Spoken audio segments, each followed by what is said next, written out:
Queridos irmãos, a paz de nosso Senhor e Salvador Jesus Cristo, amém? Renato Evangelista aqui com os senhores, trazendo mais uma lição bíblica das escolas dominical, das Assembleias de Deus Alcançando Nações.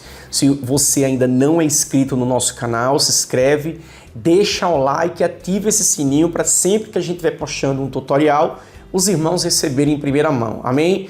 Caso os irmãos não estejam recebendo a notificação do nosso tutorial, os irmãos se desinscrevem, escreve novamente, porque o YouTube, às vezes, ele não manda, quando a gente não te notifica, quando a gente coloca aqui um tutorial. Amém, irmãos? Tranquilos?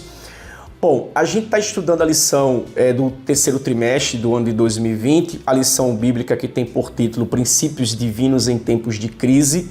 A gente vive uma crise ainda assolada no mundo todo devido à pandemia e graças ao bom Deus a gente está... já saímos disso daí, O Brasil, enfim, graças a Deus, está retomando tudo para a glória e honra do nosso Senhor e Salvador Jesus Cristo. E hoje nós iremos estudar a lição de número 6. Amém, irmãos? Hoje nós iremos estudar sobre Neemias reconstrói os muros de Jerusalém. Eu vou deixar na lateral aqui com os irmãos a lição bíblica rolando, para os irmãos, como é que eu posso dizer assim? Assistirem e acompanharem em primeira mão, certo? Principalmente para os irmãos que não têm lição. Tem muitos irmãos que não conseguiram comprar porque o comércio está praticamente abrindo agora, Tem regiões aí do Brasil que ainda nem abriram. Tem regiões que agora que entraram na quarentena, Enfim, não quero aqui dizer o mérito de cada região. Mas ainda assim nós vivemos esse período de pandemia, alguns estados saindo, alguns estados ainda com esse problema. Mas, para a glória de Deus, eu vou deixar aqui na lateral, os irmãos vão poder estar acompanhando em primeira mão. Amém, irmãos? Vamos lá. Neemias reconstrói os muros de Jerusalém, lição do número 6. O texto áureo ele se encontra em Isaías capítulo 60, versículo de número 18. Diz-nos assim: Nunca mais se ouvirá de violência na tua terra, de desolação ou destruição, nos teus termos, mas aos teus muros chamarás salvação, e as tuas portas louvor. Isaías 60 e o verso 18. Verdade prática dessa lição diz: somente despertados podemos vencer qualquer obstáculo para realizar a obra de Deus. A leitura bíblica em classe, ela está toda no livro de Neemias, capítulo 1 e o capítulo 2. O capítulo 1 a gente vai ler uma leitura extensiva do 1 ao 4 e no 2 do 1 ao 9. Vamos seguir, irmãos, vamos lá? Neemias capítulo 3 e verso 1. A palavra de Neemias, filho de Acalias, e sucedeu que no mês de Quisleu, no ano 20º, estando eu em Suzã, a fortaleza, verso 2, que veio a Hanani, um dos meus irmãos, ele e alguns de Judá, e perguntei-lhes pelos judeus que escaparam e que restaram do cativeiro acerca de Jerusalém.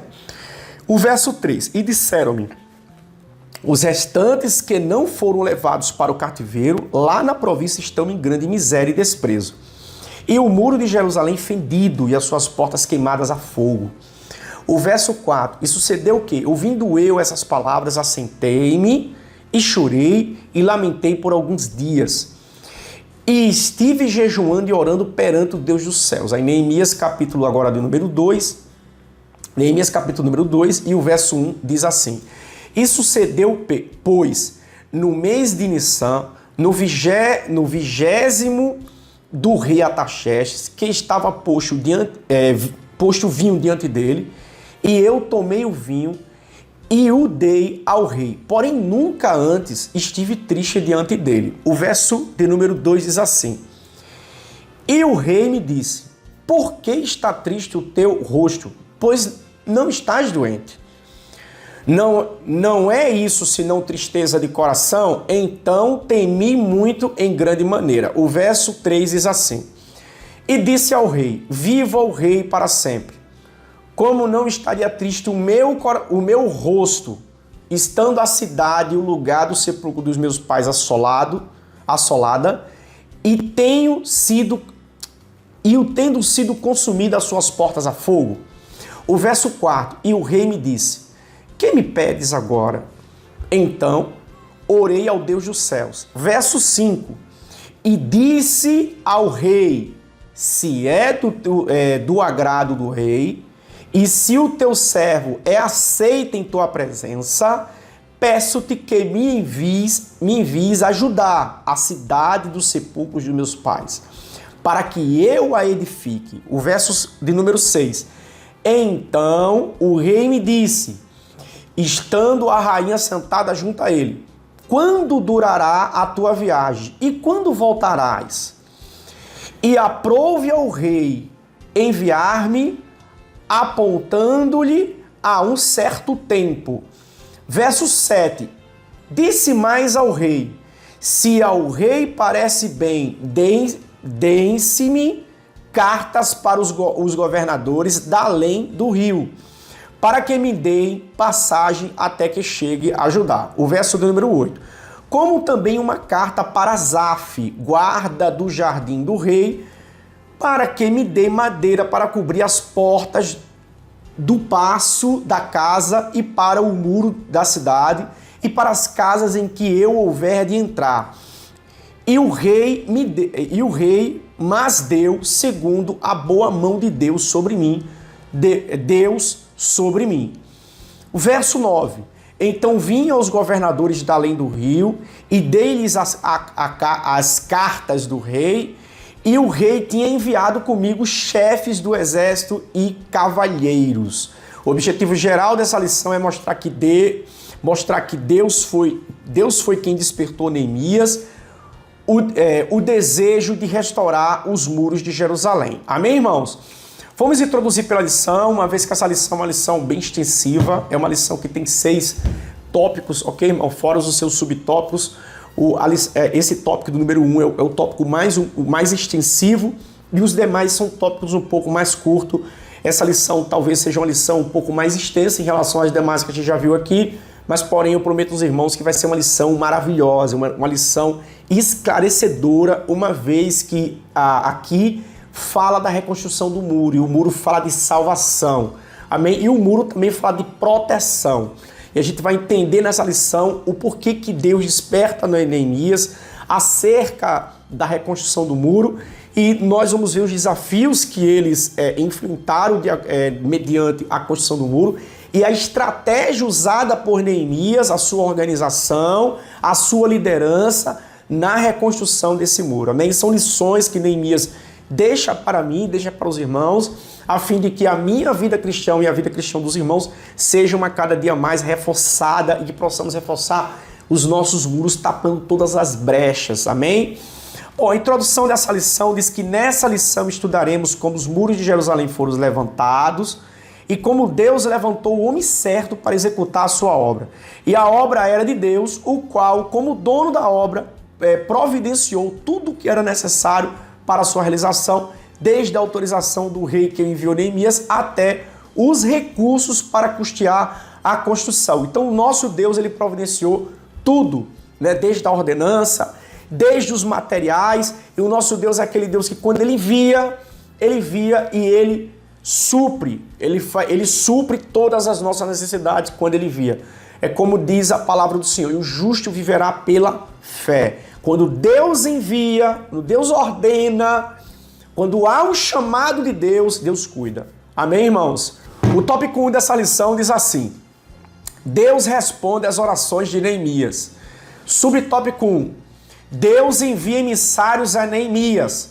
Deus enviou emissários para informar Neemias acerca da situação reinante em Jerusalém. E essa pessoa foi o seu irmão, né, o Hanani, e mais alguns outros judeus que foram ali com ele e falaram acerca dos judeus que sobreviveram ao cativeiro e aqueles que também subiram do cativeiro para Jerusalém, a situação atual deles, os muros e as portas. Aqui eles avisam a Neemias e o quanto o povo estava desprezado, e o quanto o povo estava em grande miséria, e quanto o povo estava ali, os seus moradores, sendo vítimas fáceis, né, de assaltante, uma vez que não havia proteção para a guarda dos pertences das pessoas que estavam ali em Jerusalém.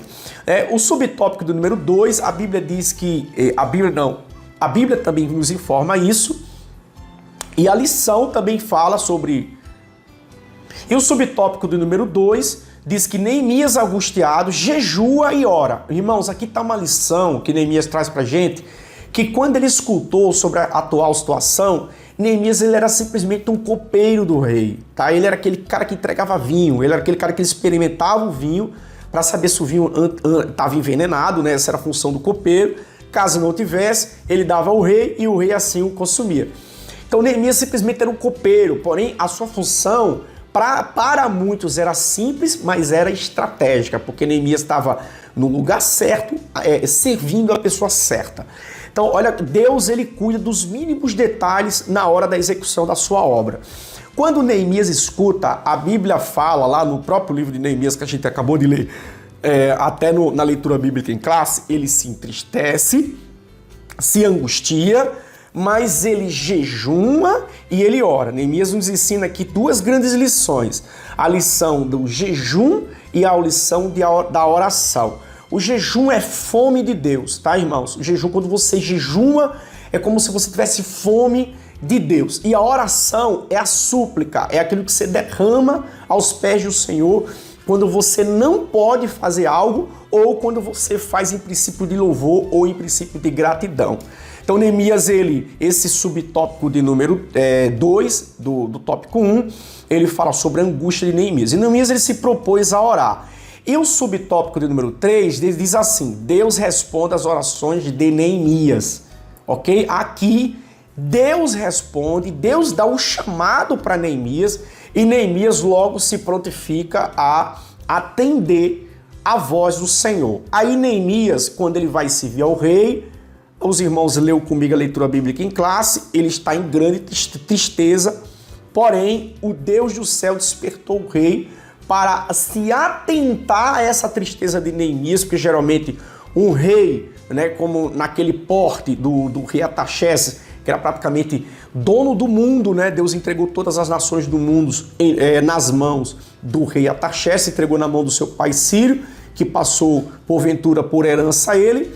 Então, obviamente que um rei, na magnitude naquela época do rei Artaxerxes, ele não ia notar os seus serviçais. Mas Deus desperta o rei e o rei se atenta para a tristeza de Neemias e se atenta para o pedido de Neemias. Isso a gente vai ver no subtópico de número 4, aqui do tópico 1. Amém? Só fazer uma pequena leitura aqui com os irmãos do tópico 3, diz como a resposta da oração de Neemias, Deus despertou o rei a assumir a responsabilidade do empreendimento. Neemias era copeiro do rei. Certo dia ele apresentou-se diante do rei com um semblante triste, interrogando acerca do motivo da sua tristeza. E aqui os irmãos, né, sabem a atitude do rei. No 4, diz assim: Deus despertou o rei a atender o pedido de Neemias.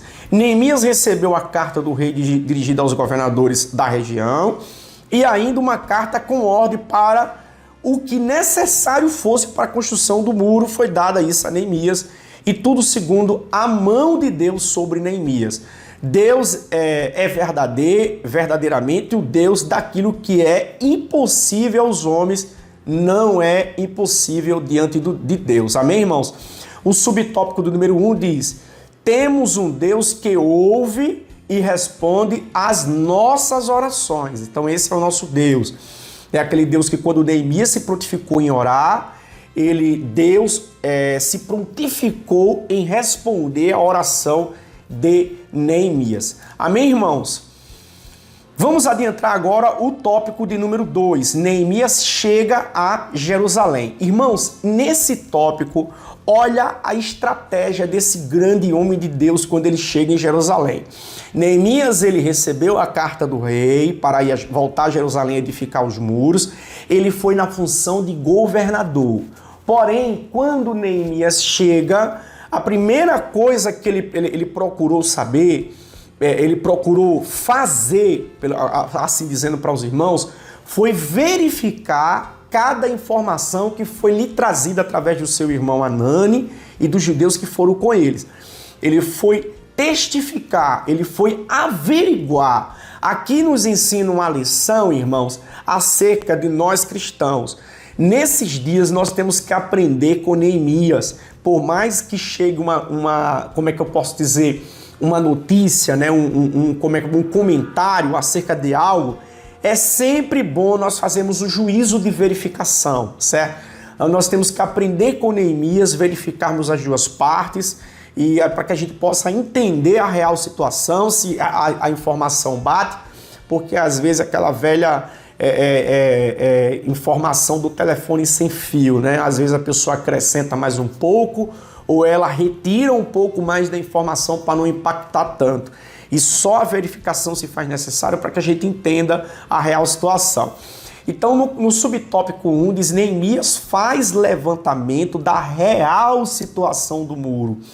Olha o que diz esse contexto. E saiu à noite na companhia de poucos homens, sem dizer nada a ninguém, não disse nada, né? Sem dizer a ninguém qual era o seu objetivo em Jerusalém. Ele não falou, simplesmente ele foi para Jerusalém, mas ele não disse a ninguém qual era o seu real objetivo, uma vez que ele foi mandado pelo rei na função de governador, mesmo que interino, porque no contexto do que a gente leu da lição bíblica da escola dominical, era o desejo do rei que ele retornasse à sua função de copeiro.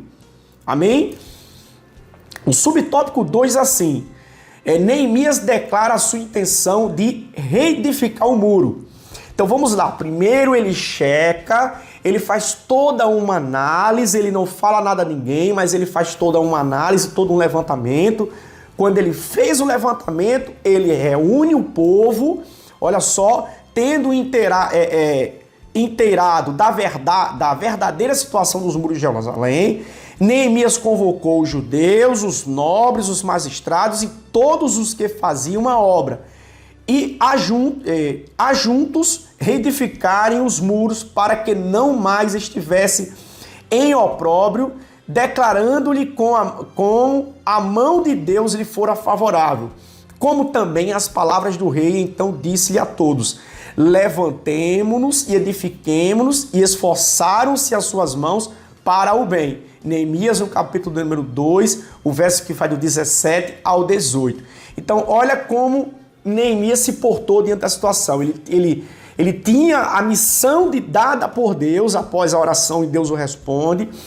Deus usou o rei, ele trouxe os recursos, né, da Pérsia para, né, Jerusalém. Ele primeiro faz todo um levantamento, ele se organiza e depois ele convoca o povo para poder, os magistrados, todos ali que estavam ali em Jerusalém para a reconstrução do muro. Sabe o que é que isso fala, irmãos? Deus, ele ama a organização. Se você tem um propósito na sua vida, Deus está dizendo para mim e para você: se organize, coloque no papel, faça levantamento, estude, veja qual é a melhor forma, a melhor maneira e não se preocupe com os recursos que Deus manda. Deus, ele só precisa da sua organização. Coloque no papel, apresente a Deus e diga para Deus: Deus, olha aqui, meu projeto está organizado. Deus não gosta de desorganização. Deus, ele é um Deus ordeiro. Deus, ele gosta de organização.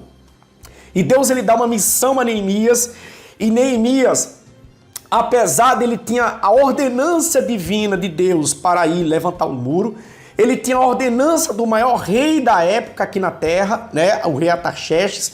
Ele tinha todos os recursos dados pelo próprio rei Artaxerxes para a construção do muro, porém, antes dele já chegar se anunciando que era o governador, que foi mandado pelo rei, ele ficou calado.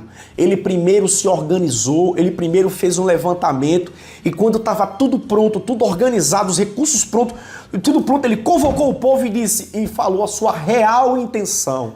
Isso é uma lição, irmão, que Neemias traz para mim e traz para os irmãos. Amém? É uma lição que a gente tem que guardar para o resto das nossas vidas, e não só para o meio espiritual, mas para o meio secular também, ok? Nós devemos ser pessoas organizadas, porque Deus ama a organização.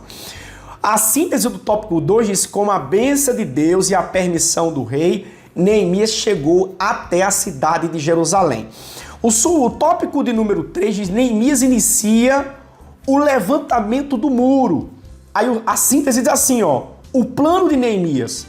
Neemias dividiu, irmãos, a tarefa da construção, a gente vai ver assim no capítulo 3, em partes, tendo cada parte uma porta, simultaneamente lado a lado. Haveria pessoas encarregadas de levantar o muro ao longo de toda a extensão, muitas delas edificando o pedaço do muro, né, as fendas que tinham no muro, que ficava à frente da sua própria casa. Havia também grupos encarregados de levantar o entulho, trazer materiais e etc. Então, olha a organização de Neemias. Ele chegou para o povo e disse assim: olha, todo mundo aqui quer levantar o muro, não quer? Então, se a sua casa for em frente, se o muro for em frente à sua casa, cuide de edificar o muro que está em frente à sua casa. Por quê? Irmãos, muro quebrado, muro fendido, isso dá brecha para que outros povos viessem e saqueassem as casas dos judeus ali. Então, como Neemias expõe essa preocupação, o cara disse: rapaz, a minha propriedade, então eu tenho que proteger minha propriedade. Então o povo instou no coração a questão também da proteção. Então, como a questão de proteger sua propriedade. Então cada um começou a construir da frente do seu muro. Aí Neemias organizou como? Um constrói, o outro carrega o entulho e o outro certamente traria os materiais e o outro certamente traria ali o mantimento, como as esposas, né, as mulheres, como água e comida, para que a construção se mantivesse ali a todo nível e acelerado. Então houve todo um plano, todo o planejamento de Neemias para que o povo se instasse na construção. O coração do povo se inclinou a trabalhar, a gente vai ver isso em Neemias 4 e 6, e logo já era possível notar que os muros cresciam e as rupturas começavam a ser tapadas, Neemias 4 e 7. Aí o ponto 2, né, do subtópico 3 diz a tática de Neemias. A tática de Neemias engajar todos os judeus na obra da edificação do muro é um exemplo muito importante a ser seguido pela igreja em seu trabalho de evangelização. Neemias tinha um plano que aproveitava todos os que quisessem trabalhar, designando cada um a sua função. Assim também o pastor da igreja deve, na direção do Espírito Santo, orientar os crentes a entregarem-se a Deus para realizar a obra do Senhor, trabalhar para o Senhor e encher o coração dos crentes de grande alegria. Então, olha a tática de Neemias. Cada um, ele designava segundo a sua capacidade. Amém, irmãos? Se você não tem a capacidade para louvar, se Deus não te deu goela, não te deu garganta para você ser um levita, um cantor, mas muitas vezes Deus te deu uma autoridade na pregação. Então que o Espírito Santo, através do nosso pastor da igreja, dê-nos a direção para que cada um de nós possamos se encaixar de forma harmônica nos trabalhos da obra do Senhor. Se Deus te levantou para ser como é que eu posso dizer assim, um pregador, então não fuja da sua obra, não fuja da sua responsabilidade, porque o bom Deus é aquele que aperfeiçoa a obra a todos no seu devido tempo. Mas a Bíblia diz que a luz do justo é como a aurora que vai brilhando mais e mais até que seja um dia perfeito. Então é dever de nós cristãos sabermos as ferramentas que Deus nos deu e que possamos utilizá-la para a obra e a construção da manutenção da casa do Senhor. Então você pode ser um irmão que pode contribuir muito mais do que aquele irmão que contribui com oferta para uma obra missionária e contribuindo com a oração. A oração, irmãos, e o jejum, ele move qualquer barreira, ele move o coração do nosso querido Deus. Amém? O subtópico 3, o tópico 3 diz: a união dos judeus ficou ameaçada. Apesar da boa organização, a união necessária para a realização daquela obra estava ameaçada. Surgiu um problema entre pobres e os ricos. Neemias tomou conhecimento do problema e sabiamente o resolveu. E a obra prosseguiu. Esse tópico será retomado na lição de número 8. O subtópico 3 diz assim: Neemias, cheio da fé e coragem, inicia o levantamento dos muros. Amém? Irmãos, que não possamos deixar, que muitas vezes a diversidade, e as diferenças sociais, as diferenças de classe, as diferenças de cor, de pele, enfim, não possa intervir na obra do Senhor. Porque, infelizmente, no nosso meio, por sermos também ainda seres humanos, muitas vezes nós fazemos distinções de pessoas e não é isso que o nosso Deus quer. E a obra de Deus ali com Neemias, ela funcionou porque foi de forma organizada. Essa boa organização foi rompida quando houve um atrito entre as pessoas pobres ali, entre as pessoas ricas. Que essa distinção não possa haver dentro da casa de Deus, porque todos nós somos filhos do mesmo Pai e co-herdeiros de Cristo. E todos nós somos ricos diante de Deus. Amém, irmãos? Em síntese 3, mais uma vez, lendo, Neemias, cheio da fé e coragem, inicia o levantamento do muro. Vamos para o subtópico de número 4, que diz-nos assim. Subtópico de número 4. O levantamento dos muros provocou grande oposição. O subtópico 1 diz assim: iniciada a edificação do muro. Aqui fala de Sambalate, que era o governador de Samarias, e Tobias. Indignaram-se, tá, irmãos? Grandemente, e usaram várias estratégias para fazerem parar a obra. Todavia, Neemias e os seus liderados, ajudados pelo Senhor, conseguiram vencer todos os obstáculos que se levantaram e trabalharam sem cessar até a conclusão do muro. As diferentes formas de ataque dos inimigos dos judeus e como Neemias conseguiu vencê-los será assunto da lição de número 9 desse trimestre ainda. Amém, irmãos? Então, esse tópico a gente vai estudar com mais ênfase na lição de número 9. O subtópico 2 diz assim: o muro foi construído. Neemias capítulo 6, verso 15. Essa vitória teve grande repercussão. Até os inimigos tiveram de reconhecer o nosso Deus fizer esta obra. Neemias capítulo 6 e verso número 16.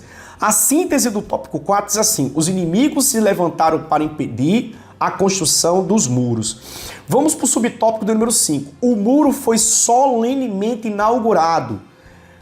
Ponto 1 desse tópico 5. Para a dedicação dos muros foram convocados todos os levitas, a fim de dedicarem os muros com alegria, louvor, com cântico e com saltério, com alaúde e com harpas. Neemias capítulo 12, verso 27. Olha como Neemias foi organizado, irmãos. Para que ele alegrasse o coração do povo, para que o povo tivesse garra, motivação, para todo dia executar a construção do muro, Neemias convoca todos os levitas, e os levitas com cânticos de alegria, com louvores, com canto, com saltérios, com alaúde, com harpa, louvando ao Senhor e alegrando os corações daquele que construíram o muro. E a Bíblia diz assim, ó, que Neemias capítulo 12, versículo 27, a gente vai ver isso daí.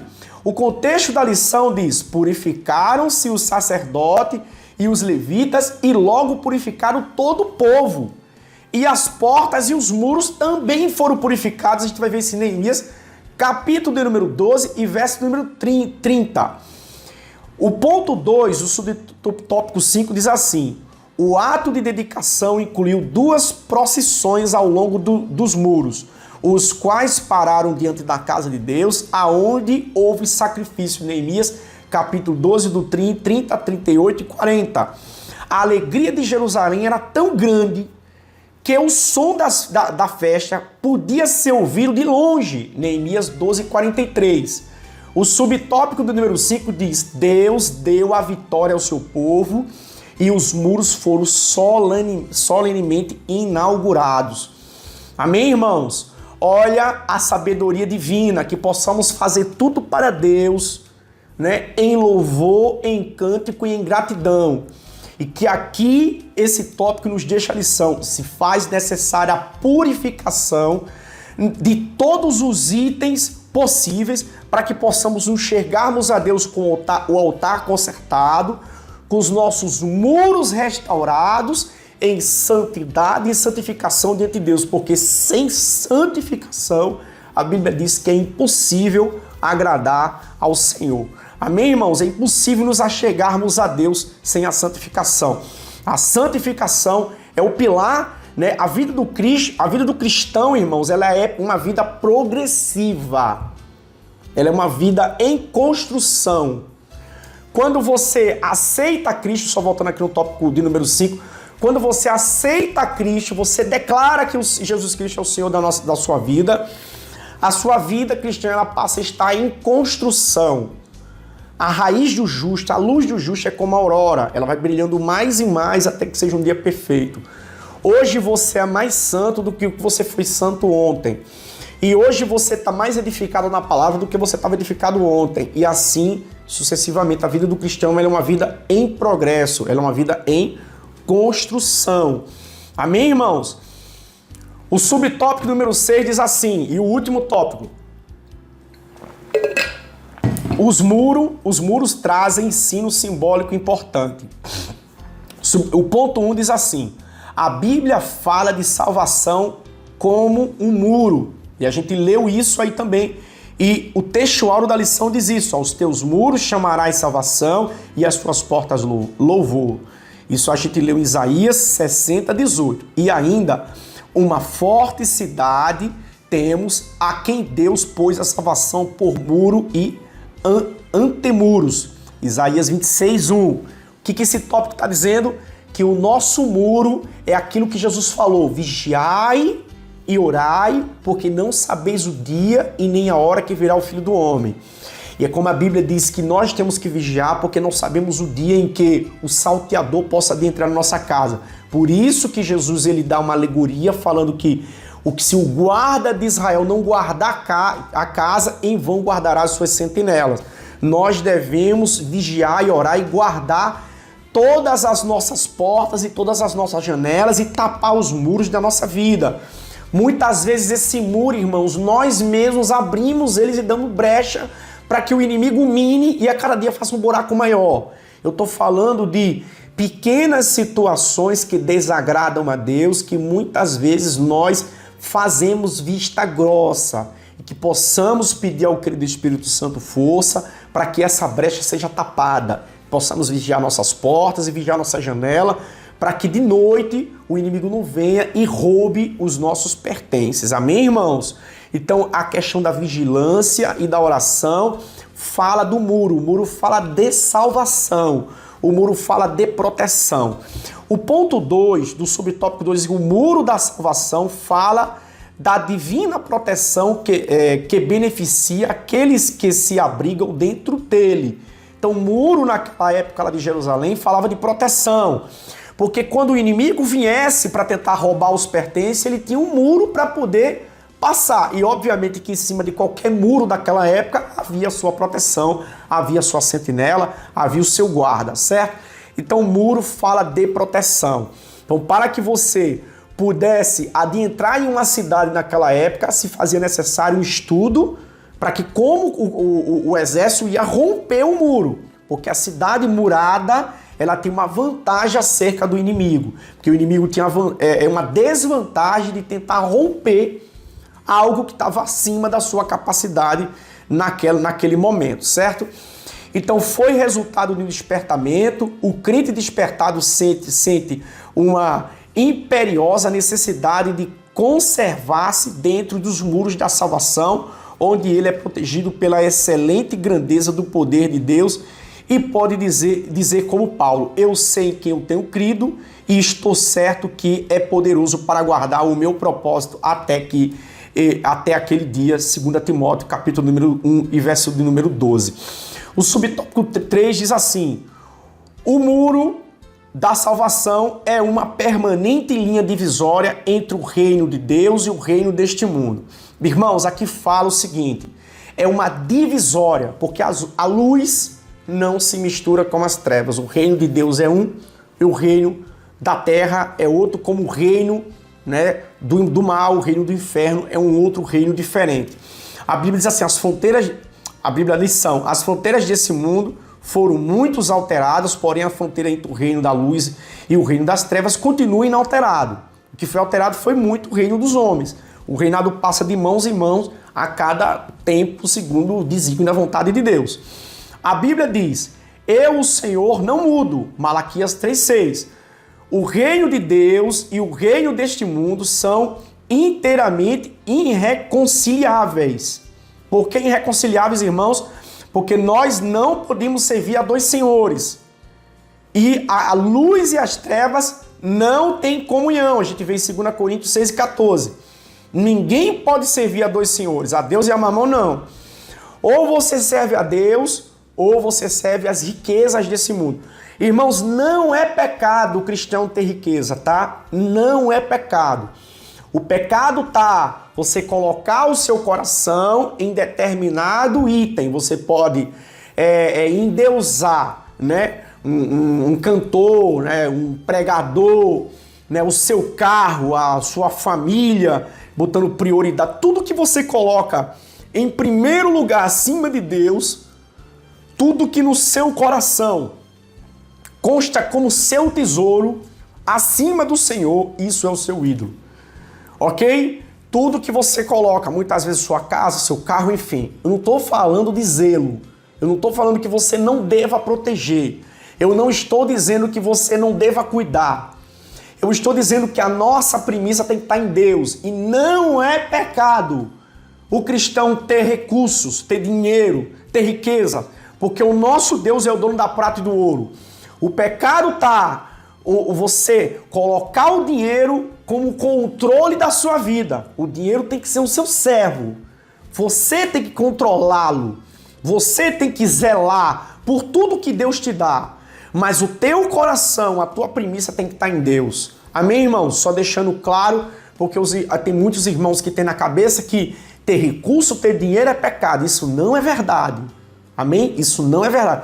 O pecado está em você colocar qualquer coisa acima de Deus. Amém? O fato de os muros da salvação ser uma divisão entre o reino de Deus e o mundo não significa que não há uma proibição pela qual o crente não tem o direito de fazer o que quer. O crente é livre. Todavia, a mesma linha divisória representada pelo muro da salvação passa também dentro do nosso coração.